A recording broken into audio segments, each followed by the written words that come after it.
Por que você comeu o meu cornuco de madrugada? Fala pra mim. Eu deu fome, Madrugada é meu horário. Gente, sério, olha isso daqui. Ele comeu, só deixou um pedacinho, comeu o resto.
Fala, gente, vou aparecer um pouquinho por aqui, né? O Richard, eles estavam aqui na salinha, mas ele acabou de voltar pra tocar.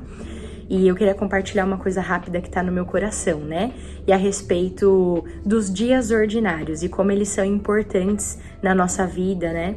E muitas vezes a gente vive a vida tão automático, né? Tão automaticamente, dentro de uma rotina na qual a gente já conhece, na qual a gente já tá habituado, e a gente se esquece de perceber e de valorizar os mínimos detalhes, e mais do que isso, aquilo que o Senhor faz através dos mínimos detalhes, né? E através do dia a dia e das tarefas mais ordinárias e mais simples do nosso dia, como, por exemplo, arrumar uma casa, lavar uma louça, ou até mesmo trabalhar com excelência, né? E ir ao trabalho, enfim.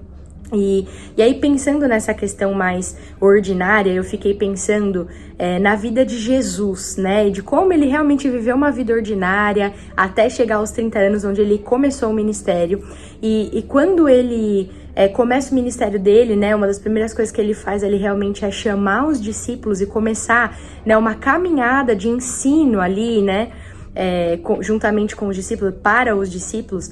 É incrível como isso é tão ordinário. Eu fiquei pensando, né? Não existe nada tão ordinário quanto o discipulado, uma vida de discipulado, porque realmente o discipulado é algo do dia a dia, né? Jesus, ele foi ensinando os discípulos ali através do se assentar ao redor da mesa, do partir o pão, das tarefas mais ordinárias e que muitas vezes a gente acaba não valorizando, né? Ou não tendo a percepção detalhista que poderíamos ter, né, a respeito dessas tarefas aí. E aí, pensando nesse cenário de Jesus com os discípulos, eu fiquei pensando também no relacionamento dele ali com Pedro, e numa passagem que está em João, no capítulo 21, que quando Jesus, ele já ressurreto ali, aparece para os discípulos, ele tem uma fala com Pedro, né? Então, depois de Pedro ter negado ele 3 vezes, ele já tinha dito que aquilo aconteceria, ele se volta para o Pedro novamente e ele pergunta: Pedro, tu me amas? E o Pedro responde: Jesus, eu te amo. E ele pergunta novamente: Pedro, tu me amas? Eu te amo. E até na última vez o Pedro fala: Jesus, tu sabes que eu te amo, né? E eu fico conjecturando e me colocando até de certa forma no lugar de Pedro, né? Falando: Jesus, você sabe, eu te amo. Mas a gente entende, né? Assim como Pedro, um amor imperfeito que nós temos, um amor limitado, né? Que não se compara com o amor de Cristo por nós, que deu a vida, mas que a gente busca esse amor, né? Até que a gente chegue à estatura do varão perfeito, é claro.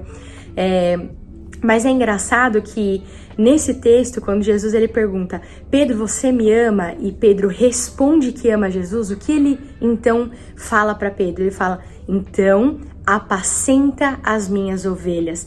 Então pastoreia as minhas ovelhas, apacenta as minhas ovelhas, o meu rebanho. E é incrível, né, que é como Jesus falando ali para Pedro: se você me ama, se você tá dizendo que me ama, o que eu quero de você, o amor que eu espero de você é que você olhe para o meu rebanho e que você cuide deles, que você pastoreie eles, né? E aí, de novo, não há nada mais ordinário do que uma vida de discipulado, nossa para com Ele, onde nós aprendemos diariamente, nos mínimos detalhes, e também para com o próximo, né? Aquele que a misericórdia de Deus, a graça dele através de nós alcança. E então nós podemos ensinar, né, nessa vida ordinária. Um discipulado, ele leva tempo, né? Você não vive discipulado em um dia, em uma semana, em um mês, não. Discipulado acontece ao longo de anos, o vida na vida, né? É o joelho com o joelho, os olhos com os olhos e aquela vida ali, né, que você tá vivendo na prática, nas situações, inclusive difíceis, né, onde você pode ensinar através da sua postura. É assim que Jesus nos ensina também. Então, eu penso que para nós é que não deixemos, né, o fato das coisas serem ordinárias, não terem o real valor que elas verdadeiramente têm.